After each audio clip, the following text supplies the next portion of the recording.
Big story of the day, the capture of the man accused of going on a murderous rampage across North Houston. This is 46-year-old Jose Rodriguez. He lived in Cypress, and neighbors tell us he was raised by a loving family. But he has an extensive criminal history, sentenced to 25 years for attempted sexual assault, burglary, and theft. He was just released on parole last year.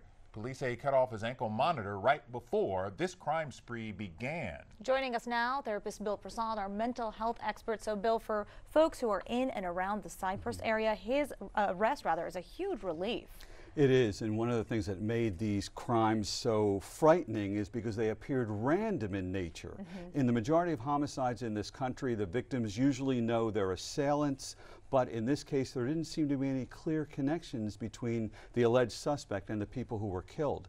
The other was the circumstances surrounded the crimes. They occurred in homes, and while one individual, from what I understand, was getting gas, and we all have to go home, we all have to get gas. So that's why it was scary. And a couple of people in businesses. Victims at their jobs. Yes. Yeah, very crazy. The other thing is, this man was caught not far from where some of the crimes happened. Why would he do that?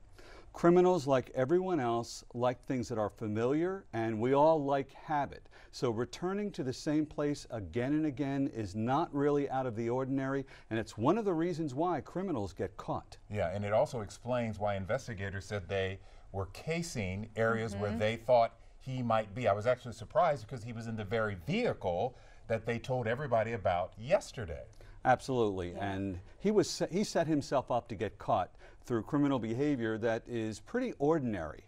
Yeah, left a trail for law enforcement. Bill Prasad, thank you so much. Sure.